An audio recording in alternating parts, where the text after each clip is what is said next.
मैं आपको सिर्फ इतनी सी बात बताना चाहता हूँ कि डॉक्टर शाहिद के साथ जो हुआ ये होना नहीं चाहिए था। मैं कयूम से मिला, मैंने कहा कयूम बहुत अफसोस हुआ है, आप रो रहे होते हैं ज़ारो कतार, तो उसके रोने की कैफियत और होती है, और एक जब आप बनावटी जो आंसू आप लेकर आते हैं उसकी एक और नौयत होती है। और वाकई शहरयार के ये बयान थे कि अगर मैं होता, मैं अपने बाप को मरवाता तो ये मेरे लिए दुनिया और जहां दोनों के लिए बहुत ज़्यादा नुकसान होता है, और मैं कभी सोच भी नहीं सकता था जो मेरे दोस्त ये कयूम ने किया है। कयूम के जो तासुरात थे उनसे बज़ाहिर यही लगता था कि वो उतना अफसुर्दा नहीं है जितना होना चाहिए था। शहरयार ने जाते साथ पहले तो सीआईए ने कहा है कि हम आपको कुछ नहीं कहेंगे, आप बताओ क्या हुआ। उस वक्त शहरयार की एक दफ़ा टांगे जो है ना वो कांपी। मुझे आप मार रहे हैं या मुझसे आप पूछ रहे हैं, आप जाए डॉक्टर शाहिद के बेटे को पूछें जो मेन मुल्जिम है। शहरयार ने डिस्क्लोज कर दिया, कयूम ने कहा जी मैंने अपने बाप को मरवाया है। ना सिर्फ अभी बल्कि आज से 6 माह पहले जनवरी में वाकया हुआ था, उस वक्त भी शूटर्स मैंने हायर किए थे और मैंने 4 गोलियां मरवाई थी, 1 मिस हो गई थी और 3 लग गई थी। शूटर्स कुछ गिरफ्तार हो गए हैं, एक शूटर कराची में बैठा है जिसकी वजह से प्रेस कॉन्फ्रेंस रुकी हुई है। बिस्मिल्लाहिर्रहमानिर्रहीम, अस्सलाम वालेकुम नाज़रीन, दुनिया भर में देख रहे और सुनने वालों को ज़िशार अलपारी का सलाम, और आप देख रहे हैं पायनियर वर्ल्ड न्यूज़। नाज़रीन, कुछ रोज़ पहले डॉक्टर शाहिद सदीक़ का कत्ल हुआ, और डॉक्टर शाहिद सदीक़ जिसका पाकिस्तान तहरीक इंसाफ के पायनियर में शुमार होता है और साथ ही साथ लाहौर के मारूफ बिजनेसमैन थे, इकरा कॉम्प्लेक्स के ऑनर, जिनके कत्ल में उनका ही बेटा मुलव्वस निकला। अब्दुल कयूम जिस वक्त पोस्टमार्टम हो रहा था तो उस वक्त वहाँ पर मौजूद था, रो रहा था, चिल्ला रहा था। सबसे पहले उसका इंटरव्यू करने वाले ज़ैन इम्तियाज़ हमारे साथ मौजूद हैं, इनसे बात करते हैं और इस केस को शुरू से लेकर एंड तक इन्होंने कवर किया है। इनसे बात करते हैं कि ये वाक़या इनके हवाले से जो है, उस केस के हवाले से जो है, इनके पास क्या मालूमात है, आइए इनसे बात करते हैं। अस्सलाम वालेकुम। वालेकुम अस्सलाम। ज़िशान भाई कैसे हैं आप? ठीक हैं, खैरियत से? ठीक हूँ बिल्कुल। ज़ैन भाई, मुझे बताइएगा कि आपने शुरू से लेकर एंड तक इस केस को देखा है, आपने फर्स्ट इंटरव्यू भी आपने किया था अब्दुल कयूम का, उस वक्त क्या कंडीशन थी और क्या उसके बयान थे? असल में ज़िशान, मुझे जब पता चला कि डॉक्टर शाहिद जो हैं वो उनको बेदर्दी के साथ जो है वो गोलियां मारकर कत्ल कर दिया गया है। यकीनी बात है, डॉक्टर शाहिद साहब से मेरी भी कुछ मुलाकातें रही जब पाकिस्तान तहरीक इंसाफ पर उरूज था, या स्टार्टिंग के दौर में हम बात करें ना तो उन दिनों मेरी भी 2 मुलाकातें हुई थी डॉक्टर शाहिद से।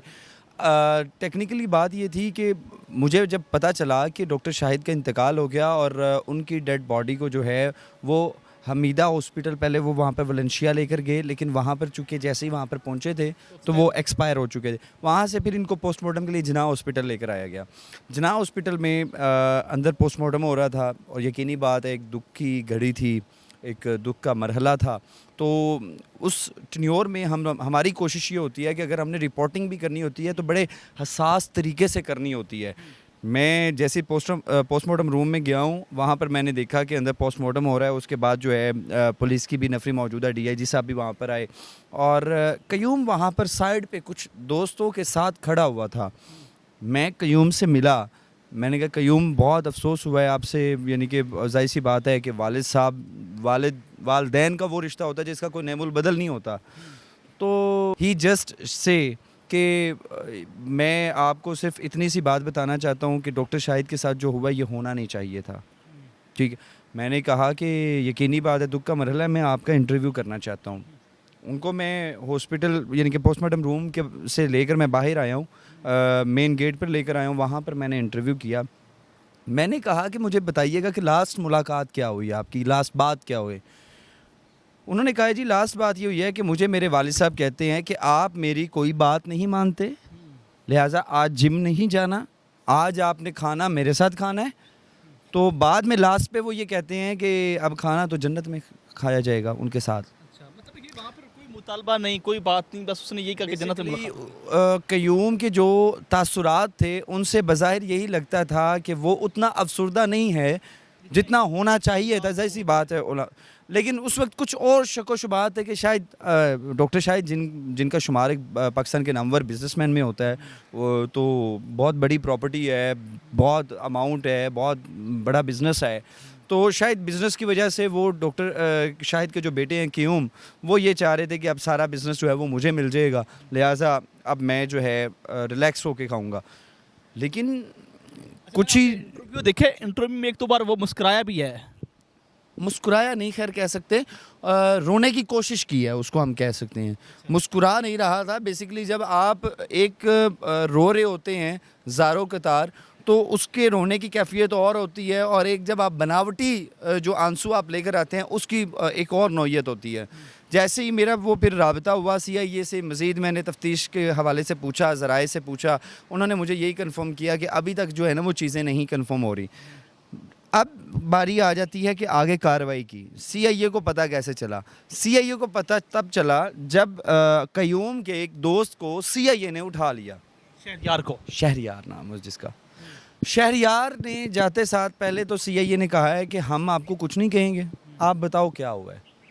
आपको पता है कि ये कत्ल नहीं हुआ, ये कत्ल करवाया गया है। और उस वक्त शहरयार की एक दफ़ा टांगे जो है ना वो कांपी, और फिर उसने कहा कि नहीं मैं नहीं बताऊंगा। फिर पुलिस का या CIA का एक रवायती तरीका होता है, उन्होंने फिर कहा, तो उन्होंने कहा जी मुझे आप मार रहे हैं या मुझसे आप पूछ रहे हैं, आप जाए डॉक्टर शाहिद के बेटे को पूछें, जो मेन मुलजिम है, जिसने बाप को मरवाया है।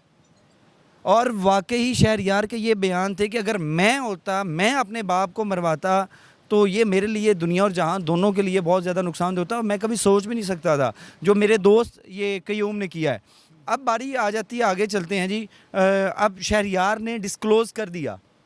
शहरयार के बाद जो है CIA की जानिब से जो है ये बाकायदा तौर पर ऑर्डर CIA ने आज के दिन फॉर एग्ज़ाम्पल आने वाले कल 5 बजे के टाइम जो है उनके घर में दुआ खानी थी, कुरान खानी थी, और ये वो सारा सिलसिला था। तो हम जब उनके घर पहुँचे उस वक्त जो देखा कि वहाँ पर जो है CIA कयूम को ले गई, और अंदर जितने भी वो सिलसिला था, वो इंतज़ामात थे, दुआ के लिए मेहमानों ने आना था, वो सब ख़त्म हो गया। टेंट वाले आ रहे हैं और वो लेकर जा रहे हैं, और 5 बजे दुआ होनी थी जो कि नहीं हुई। उसकी रीज़न थी क्योंकि कयूम को ले गई CIA, और CIA ये कहना चाह रही थी कि अब आप ये सारे मामलात क्लोज़ कर दें, अब आपने किसी भी मीडिया पर्सन को इंटरव्यू नहीं देना, वरना आपका केस बिगड़ जाएगा। अब आगे लुबे लुबाब ये होता है इन शॉर्ट वे। कयूम ने एतराफ़ कर लिया। कयूम ने कहा जी मैंने अपने बाप को मरवाया है, ना सिर्फ अभी बल्कि आज से 6 माह पहले जनवरी में जब जनवरी में जो वाक़या हुआ था, उस वक्त भी शूटर्स मैंने हायर किए थे, और मैंने 4 गोलियां मरवाई थी, 1 मिस हो गई थी और 3 लग गई थी। और अब की बारी भी जो है शूटर्स को मैंने हायर किया था, और शूटर्स का ताल्लुक विहाड़ी से है, और विहाड़ी में वो दीगर वारदातों में मुलविस है। अच्छा, और एक और टेक्निकली चीज़ बताऊं, अभी पुलिस की हिरासत में एक और जो शूटर्स का साथी है विहाड़ी का, वो मौजूद है, और रिसेंटली जो उसकी तहकीक की गई है वो बेसिकली राइडर था। वो राइडर था, और वो कयूम की गर्लफ्रेंड तक सामान पहुंचाने का जो है वो किरदार अदा करता था, और वो उनसे पैसे भी लेता था बतौर राइडर। ठीक है, और बल्कि ज़राए तो ये भी बताते हैं कि शायद मुलाकात करवाने में भी कुछ इनके विहाड़ी के ही लोग थे, लेकिन यह है कि वो जो शख्स गिरफ़्तार हुआ है उसका ताल्लुक विहाड़ी से है, और वो राइडर है, और यहाँ पर मेहनत मजदूरी करता है। मेन शूटर कराची में है, जिसकी वजह से अभी इन तमाम लोगों को पकड़ा हुआ है। अच्छा, कहा जा रहा है कि डेट दी जाती है प्रेस कॉन्फ्रेंस की, फिर चेंज कर दी जाती है, इसकी क्या वजह है? अभी मेन जो शूटर है वो गिरफ़्तार नहीं है, वो कराची है, वो कराची की सरहद में घूम रहा है, और अभी पुलिस या CIA उसे गिरफ़्तार नहीं कर सकी।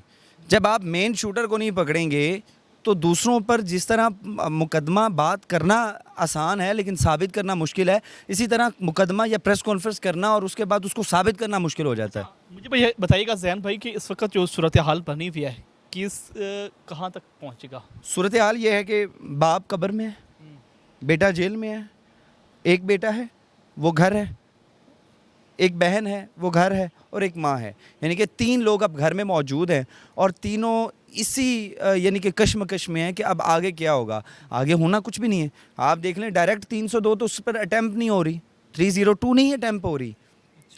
वो प्लानिंग में था, वो मुशावरत में था, लेकिन उसने मारा नहीं है ना, अपने हाथ से नहीं मारा ना। और आने वाले कल में भी मैं आपको इस केस का बता दूं, इससे इस जैसे बेशुमार वाक़या यहाँ पर हो चुके हैं। वाक़यात लाहौर में बागबानपुरा में एक वाक़या हुआ था जिसमें एक शख्स ने अपनी वालिदा को हथौड़े से मारा था, और फिर उसको 2 दिन बल्कि 1 साल के बाद जो है वो ट्रेस हुआ था। तो अब ऐसी बात है, माँ कोई नरम गोशा रखती है, और अभी उनके जितने भी लोग हैं वो कहते हैं डॉक्टर शाहिद की मौत का हमें इतना दुख नहीं है जितना उनके बेटे के मुलविस होने का है। और केस कि तफ्तीश जो है सिर्फ अभी एक शूटर तक महदूद है, क्योंकि CIA ने क्यूम को पकड़ लिया, क्यूम की गर्लफ्रेंड को पकड़ लिया, क्यूम के दोस्तों को पकड़ लिया, शूटर्स कुछ गिरफ्तार हो गए हैं। एक शूटर कराची में बैठा है जिसकी वजह से प्रेस कॉन्फ्रेंस रुकी हुई है। वो आएगा, प्रेस कॉन्फ्रेंस होगी, केस आगे चलेगा, कुछ और अरसा केस चलेगा, फिर उसके बाद नरम गोशा आएगा और फिर माँ ने डेफिनेटली सुलह करवा देनी है।